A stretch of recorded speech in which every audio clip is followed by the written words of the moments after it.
welcome to a very special visual version of the Healing Light Comfort Zone.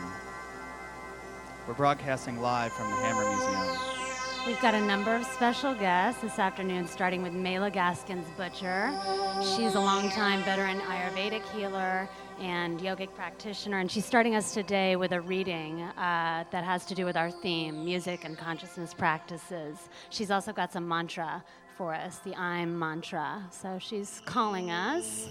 Yes, I'm here. Oh, here we go. Hi, with Mela. this profound excerpt from Hazrat Inayat Khan in his book, The Mysticism of Sound and Music. Yet no one has lived in this world, has thought and felt, who has not considered music as the most sacred of all arts. For the fact is that what the art of painting cannot clearly suggest, poetry explains in words, but that which even a poet finds difficult to express in poetry is expressed in music.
Thank you, Mela. Thank you, Mela.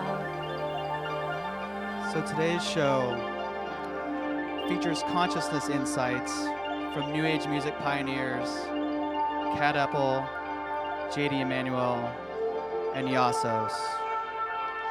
Iasos is considered one of the genre's most foremost pioneers and earliest practitioners. Born in Greece, resided in Northern California for many years, Alan Watts has called his work classical music for the New Age. His masterful command of music and animation takes his audience to another dimension. Next, we have self-described seeker and Houstonian after our hearts, J.D. Emmanuel. His looping style began in the late 60s as he just practiced repeating patterns on his guitar. Since then, he's brought synthesizer to his science, using signature patterns to evoke altered states. He's most known for his 1982 release, Wizards, but now his entire catalog is getting widespread attention. And finally, joining us live from Tampa, Florida, 8-time Emmy Award winner Epple, most well known for her work as one half of the space music group Emerald Web and for TV composition for Carl Sagan's Cosmos. Epple is a longtime solo and collaborative flautist who's worked with Robert Rauschenberg and has a collection of over 200 native flutes. So we just need to get these guys on the phone. Ian, what's this video we're watching now? This is Iasos' Crystal Vista from a Laserdisc he made in 1982. Okay, hold on. Just getting everything queued up here with Iasos. Oh, so here we go. We tried to reach him earlier. He wasn't around. Hi, Iasos. Hi. Hi there. Hello there. I can't see you, but I hear you. Oh, hold on one second. Let me just fix that. There we go. Yay! Hi. Who's your friend? Hi, I'm Meredith. I'm Meredith. So nice to meet you. Good. Thank you so much, Iasos, for being with us today.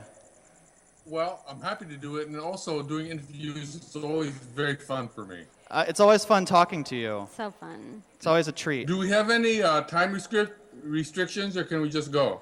No time restrictions. Good. We just need to get Cat Epple and JD Emmanuel on the phone here. Just hold on 1 second. Okay. Oh, that is not the right box. Hold on. There. Shoot. Okay, Look here at we her go. profile picture. So cute, playing the flute. Okay, we're calling her. It seems like it's ringing. Hello? I don't hear any sound. Hold on. So go to the system preferences here. Oh, Hi, Kat. hi, Kat. How are you doing? Uh-oh. Oh, you know what? We can't hear you. We're going to get our tech staff on that. Hold on just 1 second here. We're going to work that one out. In the meantime, see if we can get a hold of JD in Houston. Oh, hi, JD. How are you doing? Again, been a long time. Yeah, I think about a year. Marfa, I think. Was that the last time? Maybe 2 years then. Yeah. You're looking swell, thank you. though. You too. Yes. And you must be Meredith. Yes, it's such a pleasure and honor to meet you. Oh, thank you so much. Very neat. I love that. So, JD, we'll come back to you. We've got our first question for Iasos. Iasos, it's been said that music is most essential for the spiritual development of those following the path of the inner cult. We'd like to hear about your inner practices, like maybe rituals, like what you do in the morning, how you start your day.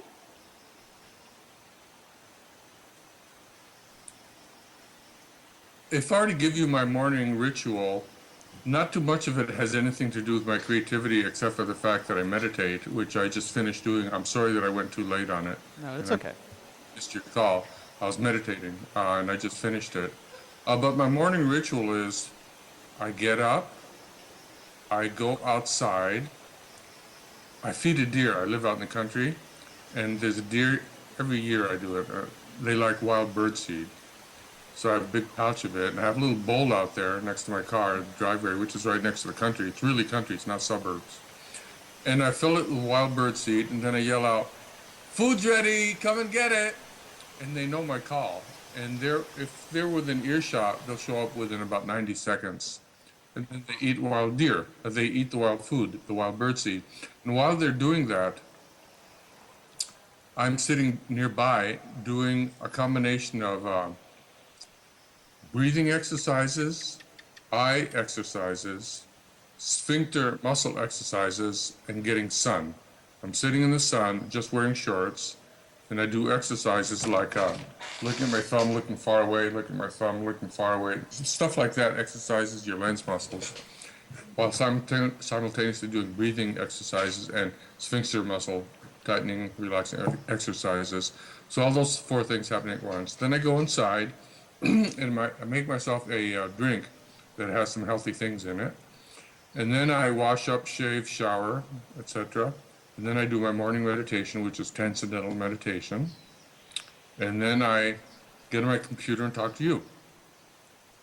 Of all those things, just the meditation has any relevance to my creativity. And the effect of that is it gets me more centered. So my overall nervous system is functioning with less background noise. It's more coherent brain waves. That's the main effect of that. It's not a source of inspiration, but it makes processing creativity more efficient because there's less background noise. It's more coherent brain waves. That's the main effect of that. It's not a source of inspiration, but it makes processing creativity more efficient because there's less background noise. Funny little satellite something there. We could use less background noise, I think. We could use less background noise.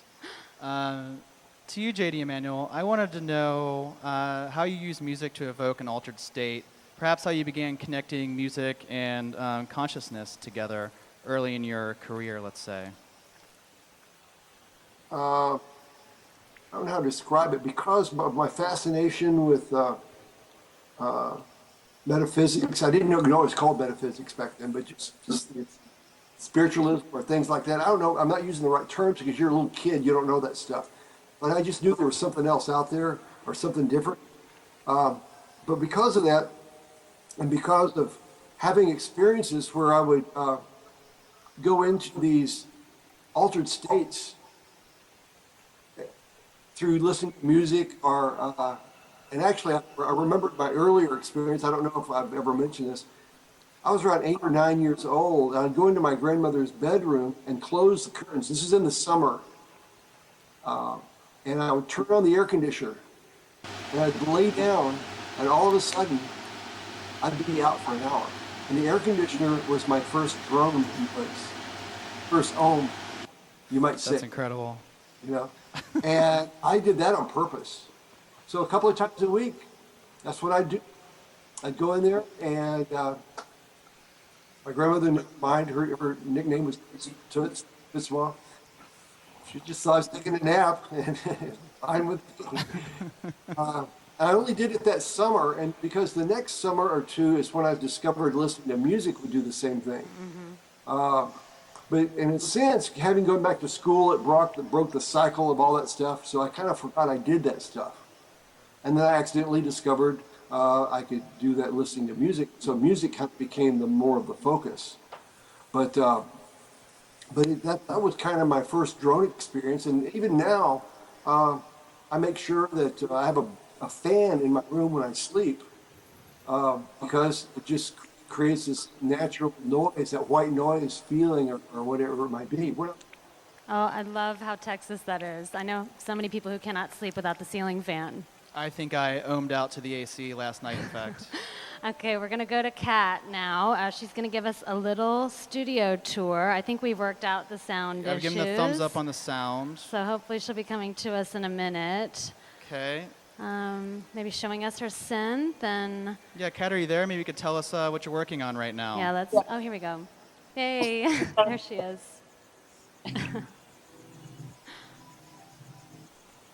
And I'm working on a piece of music that I'll just play just a couple of seconds.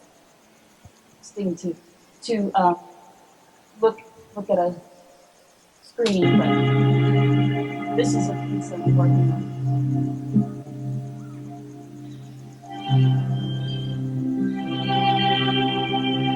That's so nice. That's beautiful. I don't know who's doing the video mixing back there, but it's working quite well with it. The video is also incredible. It's like a live feed from Kat's brain.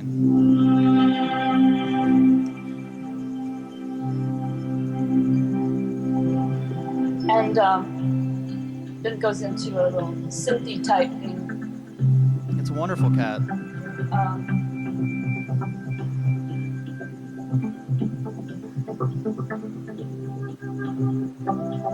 And one of the instruments I play on this is the Ely.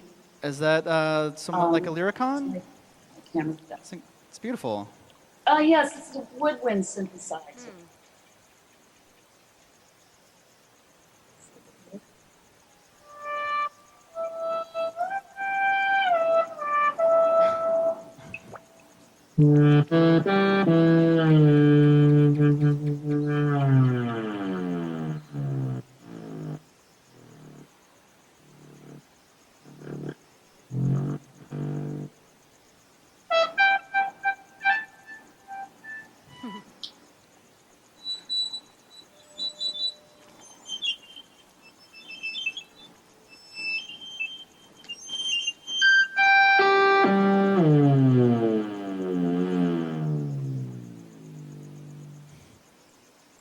Wow. Wow, it's incredible. Electronic wind instrument. Thank you, Kat. Now we just need to take a quick break from a message from our sponsors here.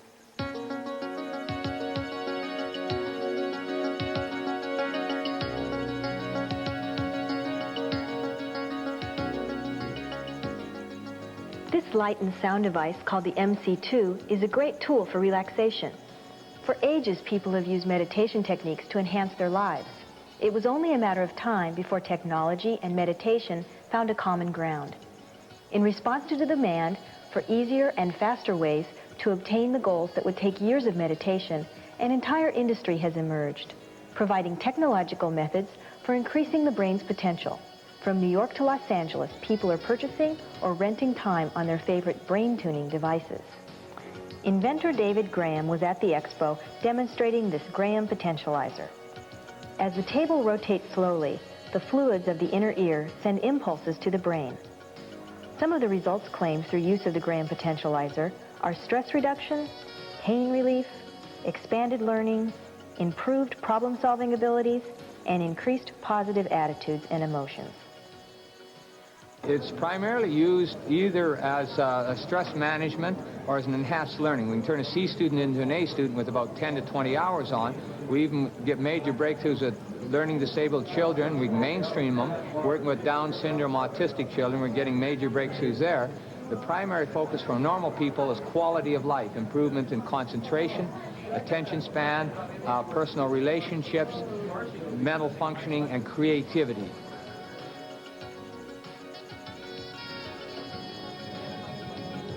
Now, tell me how you feel. Oh, goodness. Do I have to get up? I could just stay there forever. Wonderful.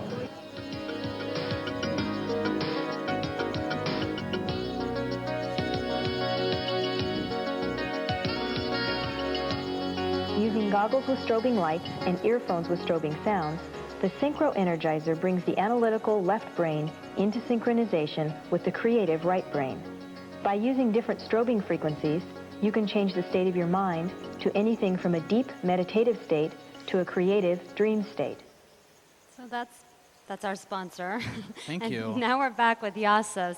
Iasos, it's been said that survival lies in sanity, and sanity lies in paying attention. What do you pay attention to that helps you in your life process and creative process? One of the most important spiritual disciplines is paying attention to your attention. Because here's how it works. Your attention creates an electronic beam that connects you to whatever your attention is on. And that electronic beam has two-way flow of energy.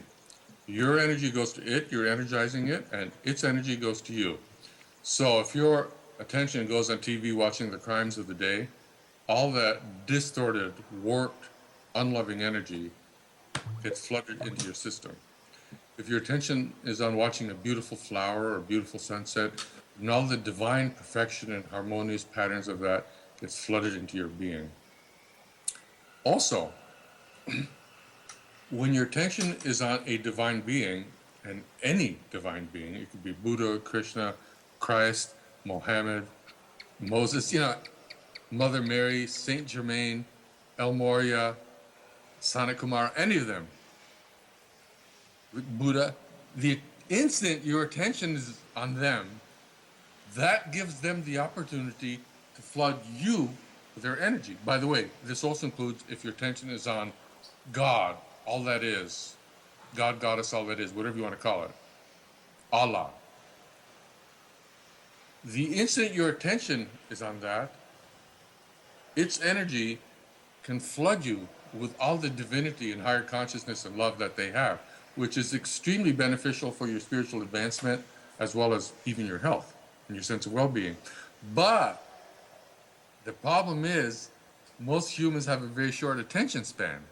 So here's the type of scenario that gets set up. Let's say some Buddhist in Burma decides to focus his attention on the Buddha, Gautama Buddha, okay? So he goes into meditation and he's focusing his attention on the Buddha. Meanwhile, back at the ranch on the higher dimensions, Buddha is looking all over planet Earth, scanning for people that are paying attention to him. And he notices this person in Burma that's focusing the attention on him. Buddha says, oh, fantastic, here's somebody focusing their attention on me. I'm now going to flood them with all my cosmic, universal, spiritual light. And he gets ready to do it, and just when he's about to do it, the person switches attention somewhere else. Gone. Oh. The person might be thinking about Buddha for 12 seconds, and suddenly his attention to think about, I got so turned on by that woman in the magazine that I saw. It could be anything. Humans can't keep their attention focused on divinity long enough for the energy of that divinity to flow to them. So paying attention to your attention is very important, because whatever you pay attention to, not only are you energizing it, but its energy comes to you.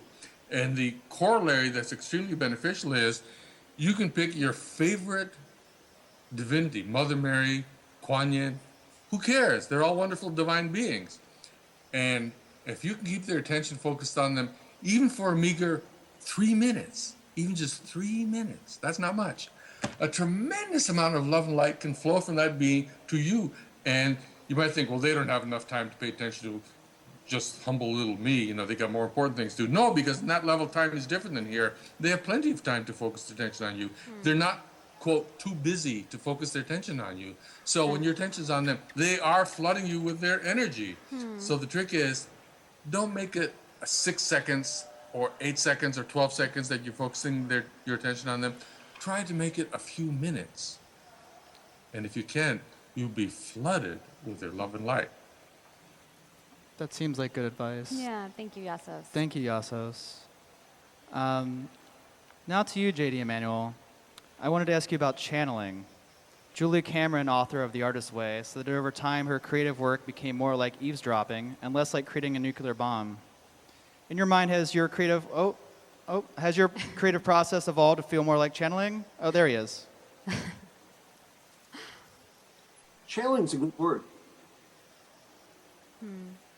And that hasn't changed, that essence of it.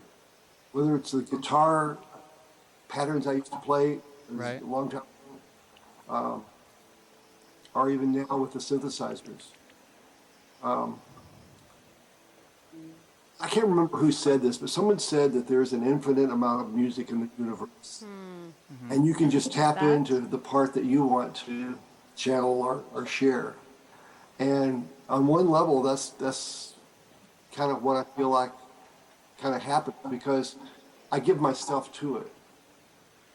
I just let myself be totally immersed in it, which I know you all can relate to. I mean, if someone's really doing their yoga movements properly, that's an altered state. Right. And having gone through and done yoga and things all through stuff, or all through my years, that was a really profound aha when you start to think about, you've got the hatha yoga that deals with the physical, but the idea of the physical movements is to affect the mind, Raja, to move on up into the higher. It just kind of creates that connection.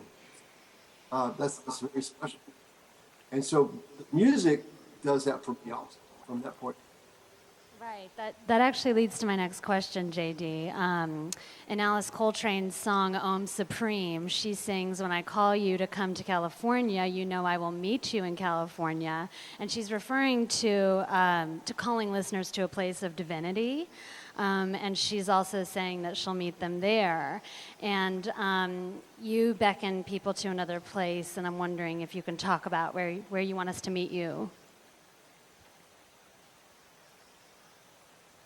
Well, see, that's the point, though, because it is divine, but you have to start with yourself. And like, I don't want to play music to make you happy, because I can't, truly can't, and that's where people fail. And I had a harder time with that too. I started getting weirded out and trying to figure out, people don't listen to this music, what's wrong with it? And I did a lot of experiments. I mean, from the mid '80s through the end of 1999, which is probably one of the reasons I just kind of gave it up. I was trying to please too much, right? And didn't really stick with my essence. Oh, looks like we lost the feed. Let's go live to Travis Diehl and Steve Kado at Duckwater Pond, Nevada. How are you guys doing? the water looks great. The water looks great. Could you guys tell us a little bit about the spring you're in? I think we're having some issues with the microphone again. I don't know if they can hear us. Maybe they haven't plugged it in. It looks kind of not plugged in. Okay. It does look nice there, though, Yeah, I must say. It does. Well, in the meantime, shoot. Well, I hope that's not their RV back there. Yeah. That it's getting stolen or towed away. But in the meantime, let's go to Dick Sutphen, live in Sedona, Arizona, with our Vortex Report. Dick's going to walk us through.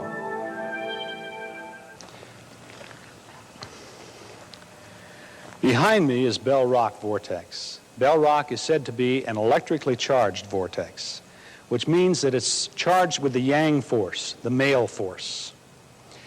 Now, when you enter the vibrational field of Bell Rock, the psychics and those who have explored this energy say that you're stimulated, your consciousness is elevated. You'll feel it physically, you'll feel it emotionally, and of special importance to a metaphysical audience, you will experience a psychic stimulation.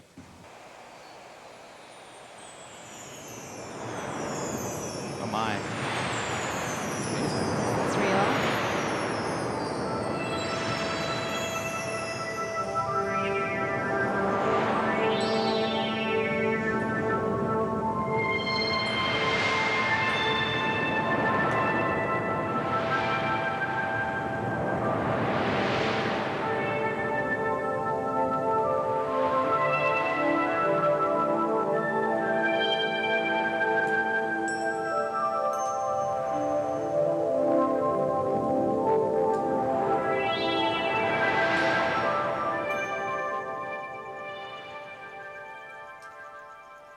These vortexes they just look electrified, wouldn't you say, Meredith? Yeah, I really want to get back to Sedona and to Duckwater. Yes. Also.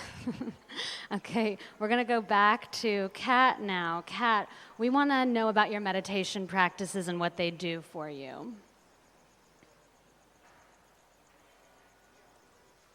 I think that what meditation does for me is shortly after meditating, I get a very accurate perspective of what I need to do next. Sometimes if I'm working in my studio on a mix, and it just sounds like a mess. If I meditate and don't, of course, not think about the mix, I can just come back and, of course, this is all it needs. So I think meditation does that. And then another source of inspiration for me is my dreams. I have a lot of music going on in my dreams, so I just kind of try to replicate that. I can never do it because music in your dreams is visceral, and so, but that's always a good source. That's incredible. I don't think I've ever experienced music in my dreams before. Could you tell us a little bit about what that is like? I can't even imagine it, to be honest with you. Oh my gosh, it's like music that it's as if you're hearing it with your ears sometimes, but sometimes you just hear it with all of your body. Okay. It's kind of like if it's a soundtrack to a movie, like say a scary movie, you get that foreboding music, only,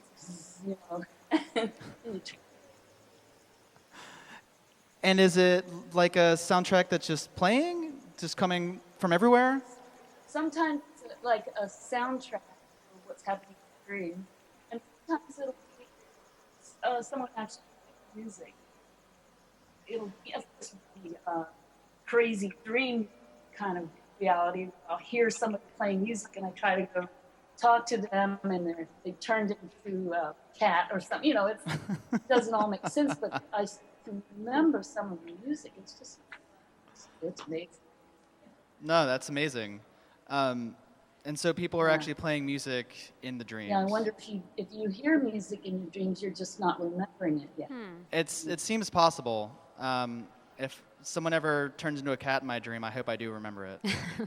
Okay, we're going back to Iasos now. Iasos, I've heard you're so passionate about the way you organize and manage your creative process.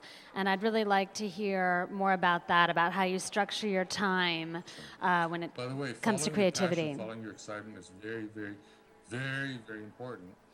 This is a Bashar concept which I wish to explain. And the reason is this. Your higher self decided to have an incarnation on Earth just to have a particular type of experience. It picked its parents, and boom, it created an incarnation. It projected a part of itself, and that's you. You are a projection from your higher self. Your higher self has many projections, many places. Each is a unique consciousness. So it's the free will of your higher self that projected part of itself into a time-space matrix to create a physical incarnation, boom, which is you. But now that you're here, you have free will too. You can do whatever you like. You have free will. Now your higher self has a much bigger perspective than you do for what's around the corner, what may be coming up, what's happening to you than you do. So it's watching. It's hoping you go in particular ways. It never wants to trick you. It always wants to give you a good time and help you fulfill what it hopes you'll achieve that lifetime. If you're wondering, should I do this or should I do that?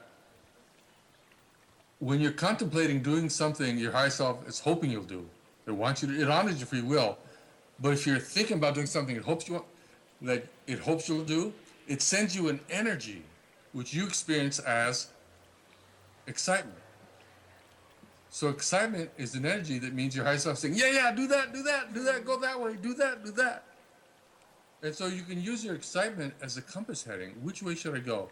Well, my excitement says do this, So at any given moment, there are always many options that you could do that are available there. So you can ask yourself, from everything that's available for me to do now, which is the most exciting option? And you say, well, I'd like to go skiing, but there's no snow here. Well, forget about the options that aren't available. Focus only on the options that are available right now. What could I actually do right now? And of the available options, pick the one that has the most excitement to it. And if you do that, you're following the compass heading from your higher self. And when you do that, number one, you have more fun. Number two, you end up doing your life's purpose, which is the reason your higher self incarnated you in the first place. So you don't need to wonder, what's my life's purpose? You just need to follow your excitement moment by moment, a few times each day. Ask yourself that question, what's the most exciting thing I can do right now? And then you end up doing your life's purpose automatically without thinking about it. And here's the tricky part. Your higher self has a much bigger perspective of what's possible around you than you do. It's like you're in the valley and send a helicopter above looking down. It sees a lot more than you do. You could ask yourself, what's the most exciting option that I could actually do right now? And it might be, go to McDonald's and get French fries. And you say, well, that doesn't sound very profound. Forget about profound. Don't judge it. Just follow your excitement. It might happen. As you're walking to McDonald's to get French fries, on the way there, you might bump into an old friend of yours from 13 years ago, and you start talking, and this old friend, as it turns out, can help you facilitate, implement something you're working on right now. So it's a great, wonderful win that you met him, and you may end up not even going to McDonald's at all. So it's like a carrot leading you in a particular direction. You might not end up actually going there, but that's okay. Just because you're following that direction, it made something happen, a connection that was really beneficial for you anyway. So, as Bashar says, follow your excitement with integrity. And his definition of integrity is integer, all is one, everything is one. When you realize that, you treat everyone with the same love and respect that you treat yourself because you realize you really are one. And so that's his definition of integrity. So follow your excitement with integrity, something that would not hurt anybody else, but only benefit everyone. More good advice. That's amazing advice. Yeah. Let's try Steve and Travis again in Yeah. Duckwater. Oh, hey guys, we're live again from the Hammer. Do you guys want to tell us about this mesa you seem to be obsessing over? Hey. Hey. How you doing? I still think we don't have that microphone plugged in. Yeah. Seems to be a problem. Okay, let's now go to egroeg with the personal prophecy forecast. Blessings, Brother Ian. Blessings, Sister Meredith. Blessing. Our personal prophecy for this week on planet Earth, the spaceship Earth. Sunday, it's very sunny, with the beginning of the week, which would be a great time to charge your quartz mica crystal. For your cancers, it's the Cancer Stone. It's very good for helping you know how to get to the bottom of things. And also, if you're looking to do acupuncture this week, charge up your quartz mica. It can really help intensify and get through those nasty things that you need to get rid of. Also, at the end of the week, I would highly recommend getting into an isolation chamber to get back into your personal self and really get in so that you can have peace of mind while on Spaceship Earth. That way, every day, it's 72 of a high and the low is 68. And George, should I be taking the crystals with me into the isolation tank? Is that something you would recommend? I would not recommend bringing anything into the isolation tank. It would just kind of get you out of sorts. You really want to, but actually, I would put the crystal next to the tank because it's really good to help, especially the Cancer Stone, to help you get introspective while in an isolation tank. Well, thank you so much, Egroeg. We really appreciate your personal forecast for the week. Thank you. Thank you, Brother Ian, Sister Meredith. Thank you. And now a little more mantra with Mela, the I'm mantra.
Wow, thank you, Mela. Thanks, Mela.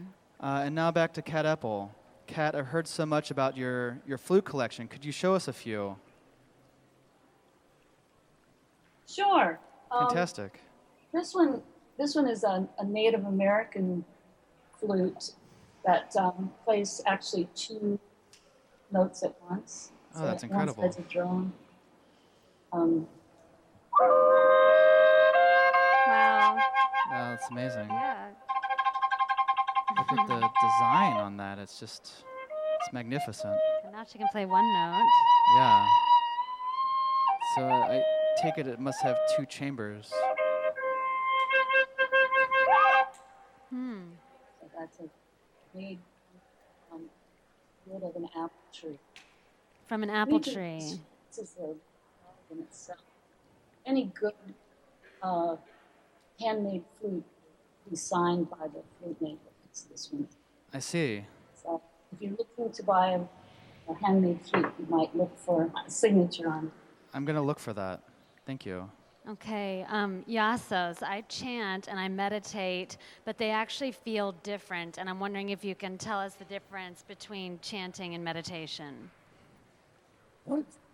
Well, no, let me tell you something about that right now.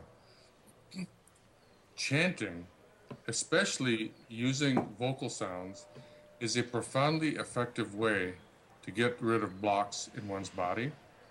Now, here's the mechanics of how it works.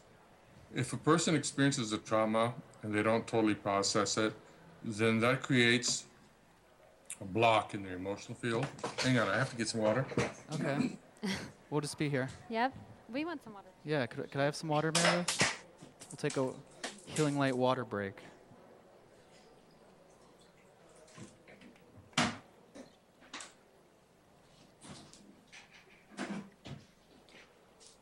Okay, so if a person experiences the trauma and does not totally process it, Right.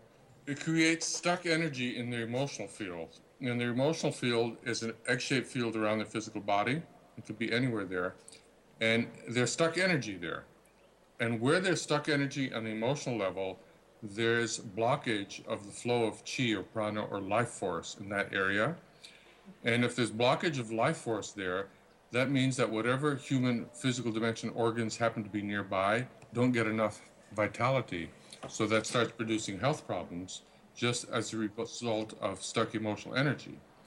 Now, when you chant with the intention of releasing blocks, which in this case are physical blocks resulting from chi energy blocks, resulting from emotional blocks, if you chant whatever the sound is, but if your intention is to get in touch with any blocks you may have, then you can use your intuition as a guide in terms of what vowel to make and in terms of what pitch of note to make. And it'll let you know when you lock in, because you'll sense it, I've just locked into something. Then if you keep doing it, making that chant will vibrate and release that energy, just like if an opera singer sings a certain note, a wine glass can break. Basically, it's giving it so much energy that it can't contain the energy, so it just shatters. Likewise, if you chant into that area, which you will sense intuitively, if you keep chanting, it can explode the tight emotional energy. And when that emotional block is gone, the chi energy can flow freely there, which in turn means the organs getting enough vitality and so it can function smoothly again. So chanting has a very important beneficial health use if people apply it that way. Yes, yeah, I've heard a little bit about chanting different notes for different parts of the body, and I've experimented a little bit with it. But I've seen you on a YouTube video. I can't remember what it's called, but you do a sliding scale, and I'm curious about the difference between singing a single note and going up and down a scale, sliding as you did in the video. Have you noticed that if you're singing in the bathroom, one note will be much louder than all the others? That's because the frequency of that note, the wavelength of it resonates with the wavelength of the size of the bathroom, so it gets reinforced, so it's much louder than all the other notes. So you get a standing wave for one particular note, like might be much louder than or one note will be much louder. Well, I applied that principle once I was leading group chanting in the King's Chamber in the Great Pyramid of Egypt. I was part of Power Places tours. And when we were going to start it, I thought that the chanting would be much more effective if we did it on the resonant frequency of the King's Chamber. Now, there are books out on what that resonant frequency was, but I could care less about what different people think, especially when they disagree with each other. I said, let's just find out directly. I told the group that I was with, I'm going to do a frequency sweep with my voice, and when we find it, it'll be much louder, and once we find it, we can all chant in that frequency. So I went,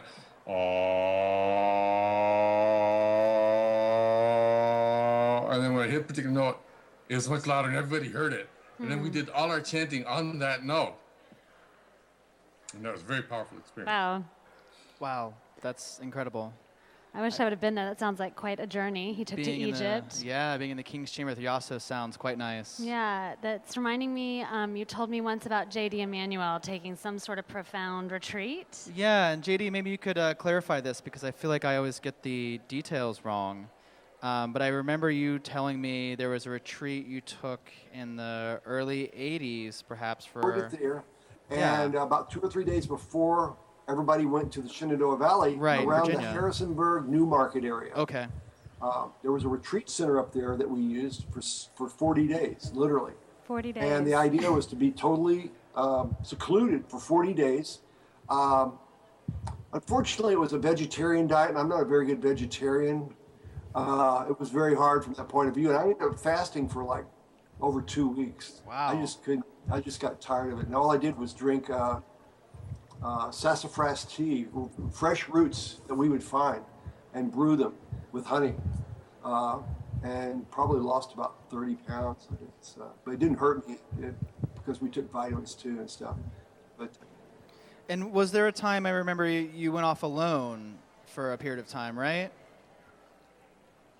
Yes. In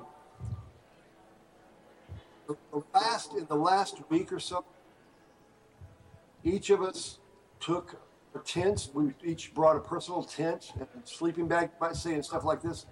And they gave us some, I remember I had some hard-boiled eggs, and I had some sprouts, which I didn't mind those, and didn't really, maybe a couple of pieces of fruit. And it was a 3-day retreat. And you just head out and you go find you a spot where you know no one else can find you. And I mean, everybody just scattered. Wow. And there was no real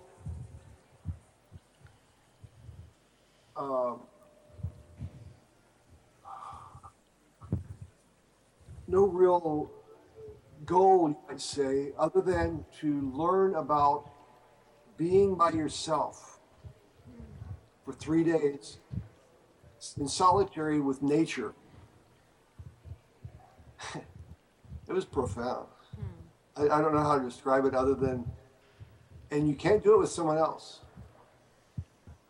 And so here I am. It rained some during the time by myself. I get outside, walk around the area, meditate a lot, just tried to absorb nature, you might say. Mm-hmm. So at the end of the 3 days, you don't know if anything has happened or not, but you know that you do feel closer to nature. I don't know how to describe it, but there was a difference there. So people are starting to come back to the central building where everything was happening. And it was fascinating because as we were approaching each other, probably within 15 to 20 feet, you'd start laughing because you could feel each other's auric fields. Because your auric field had expanded so much because you're in nature, and your sensitivity had expanded so much because there's nothing there bombarding you with other people and things going on and thoughts and things of this nature, that you just really let go. And it was just the most profound experience I've ever had in my life. And it lasted, once you got back with each other, you started closing back down. Right. And then, of course, when we returned to the beach, you continued to close back down. It's really hard to stay like that, particularly when you're with random things going on and people angry with each other and things happening and all this other stuff. It's a natural thing for us to do, to pull back in. Okay, we've got another question for Kat. I wonder if you have any advice for artists who are still finding their way through the process. Oh, there she is. I think, as I was saying before, you will meet people who take your creative energy either away or try to push it down. So avoid those people. You can have those people in your life, but don't expose your art and heart if you know you're going to get, oh, who do you think you are trying to do that? Find the people who appreciate and are interested in what you're doing and share it with them. And otherwise, kind of keep it as a special treasure that not everybody understands. I think especially for women that happens. When you're a young woman, I think women have even less confidence in their art than men do. So I think that's a key, to keep it as a special treasure. Not everybody has to share. I appreciate that, Kat. Thank you. And JD, I wanted to ask you, even outside of your music, I know you've studied prophecy. Could you tell us a little bit about your studies? Just sit there and kind of wonder, having been involved in prophecy stuff since my early 20s, particularly with the Paul Solomon work and Edgar Casey and things of that nature, you look at all of this, and when you read it back then, and this is going to be early 80s or so, and actually, no, early 70s. Oh my goodness. Wow. I get my mind straight, 40 years ago. Yeah. Early 70s when I was getting into that, because I was only 20, 21, 22, about that. And you're reading this and you're getting this idea of what you think and how it's going to happen. so much of the major earth changes and other types of prophecies seemed like they were going to be happening in the late 90s or during the 90s, based on that. And then one of the most fascinating things I learned was a thing called signs of the times. And the idea is the universe really doesn't have a clock. When you think about it, there is no clock. But what there is information, signs that tell you things are about to start to happen. And so they talked about this in Paul's source readings, how we're going to give you some approximate dates, but don't get stuck on them. But if you'll watch for these particular chain of events, those are going to be the clocks.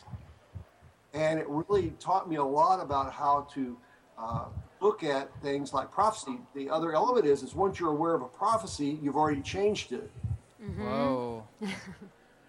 Yeah. And so it creates a whole new stream. It's kind of like the way they redid the Star Trek. Okay. I love Star Trek. And I do as well. yeah, well, this is important then. Yeah. Too. We watch it a lot. And we've enjoyed Star Trek's up through the end of the Deep Space Nine, which is my favorite series. Yeah, We've probably yeah. watched that whole series about 6 times. I'm a big Wrath of Khan fan. So metaphysical.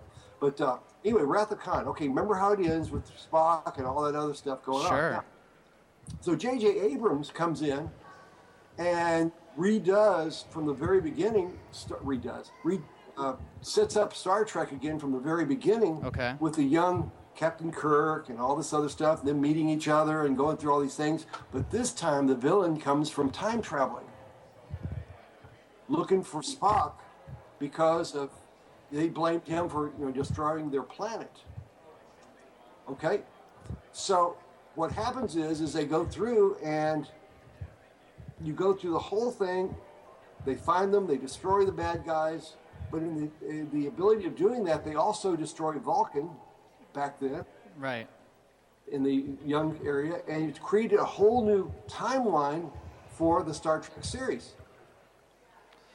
Wow, I think J.D. Emmanuel needs to soundtrack the new Star Trek. I would definitely watch that. But we're running out of time. We've got to go back to Kat, because I know, Kat, you have some flutes from Florida, I think, some local native flutes. A flute that I use as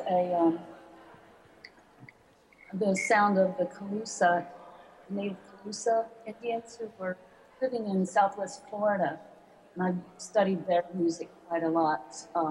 They're an extinct tribe. They were shortly after the Spaniards arrived.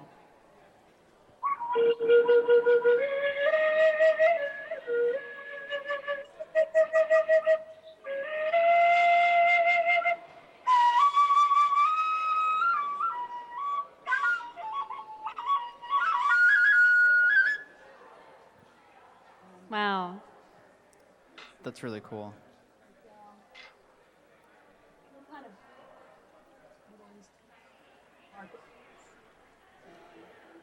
I think the sound was dropping out. I think she said it's from the Middle East. Yes, that's what she said.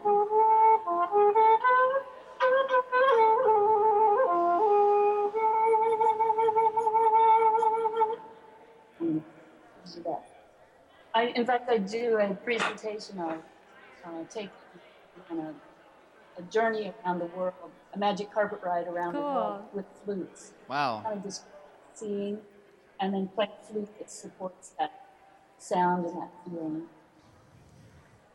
I would love to. I'm working on getting a decent video of it, so I can put it on YouTube. But I do it, and I find kids love it too. It's pretty much the same presentation. I just kind of use different. Like I will, instead of a Eastern Bazaar, I will say movie Aladdin, but kids love it. This is a traditional, based on a traditional elusive flute made from bird bone. Wow, that must have come from a large bird. The leg bone of a waving bird. Oh, I see. Crane. A crane. Yeah. And Let me see if this one can play for me.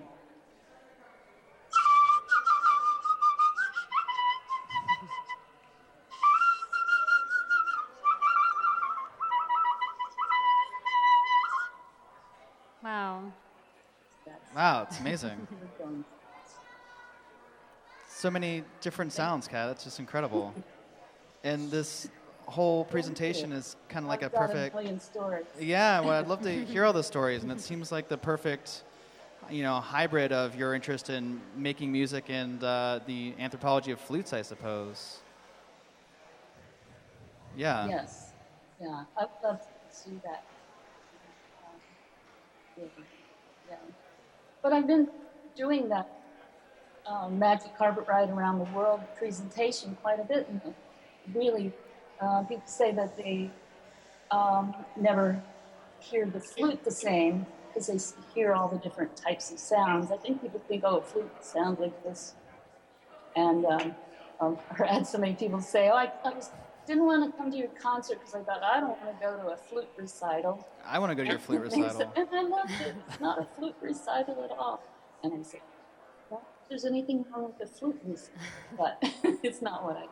Right, and do you use them on your recording projects with other people or for your own music, or is it more about just collecting them and sort of having this collection to talk about? Yeah. Well, I find that I really love playing these flutes that are really just a stick, Yeah. Because I spend so much of my time in front of the technology that just kind of balances me out. Right, and then those manifest themselves on recordings? Of my own work, and I do session work. Okay.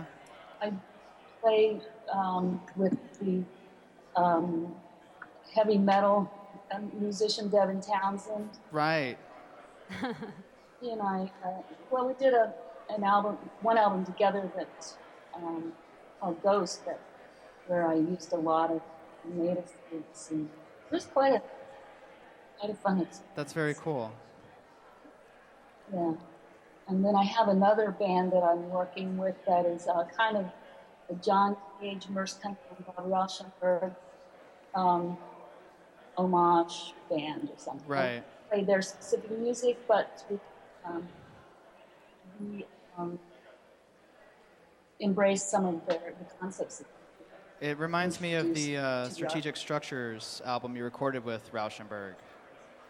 What's the name of that group? Yes. Yeah. Sonic Combine is the name of the band. Oh, very cool. Okay, so we're unfortunately out of time. Iasos, do you have any final words for us? We'd love a final piece of advice from you, Iasos. Yeah. I would encourage everybody to interact so that all your interactions with everyone are mutually beneficial. So it's always win-win, never win-lose scenarios, always win-win. Run your life so that all your interactions with everyone are only mutually beneficial. I love it when people enrich me and I enrich other people. For example, when we finish this, I'm going to send you links to my new music, stuff like that. We can't wait to receive the music. I can't wait to hear it, to be honest with you. Yeah, thank you so much, And Iasos. thank you so much for being on the show. It was really fantastic. Was it fun? It was fun. It was really a total fun. blast. Right, that's the important thing. We've all had a blast here at the Hammer today. Thank you so much. Yeah, thank you. I look forward to talking to you soon. Take care. Bye, Iasos. Goodbye. Okay, and to Kat, we have to get going, but thank you so much for being on the show. Thank you. It's such Yes. a pleasure to talk about Yeah, Thank you so take much, care. Kat. Bye. Bye. Bye. And finally to JD. JD, it's been such a pleasure to have you on the show. Thank you so You're much. sweethearts. I appreciate this. And so you guys take care. Keep me posted on how you need and if you need anything else. Thank you so much. Thank you You're so kind. much. You're super welcome. You too. This has been so special, JD. I think you guys are too, because this is fun to connect on the generations that you might say. That's real special. Fascinates me actually. So Yeah. thanks. All right, see you guys soon. Bye, JD. Bye, JD. Bye Bye-bye. from the Hammer Bye. Museum. Thank you. Goodbye. Thank you, everybody. Thank you, everyone out there. Thank you, Meredith. Thank you, Ian. This has been fantastic. This has been the Healing Light Comfort Zone television show as part of KCHUNG TV. I want to thank Mela Gaskins Butcher, JD Emmanuel, Kat Epple, Iasos, Dick Sutphen, Travis Diehl and Prism of Reality, Steve Kado, the Bell Rock Vortex in Sedona, Arizona, the city of Houston, the city of Tampa, the city of Sausalito, the citizens of Duckwater, Nevada, visuals courtesy of Sedona, Psychic Vortex Experience, Dick Sutphen, Iasos, Crystal Vista, Prism of Reality, Expanding Visions, Ken Parker, Patricia Coda Robles, and Adi. And the show is dedicated to Sonny I had Carter. to take this hat. I'm what I thought at that time the world's biggest Dodger fan, and those glasses came from my daughter to complete the set of Los Angeles kind of stuff. I'm glad you described that, Sonny. Thank you, everyone. Thank you.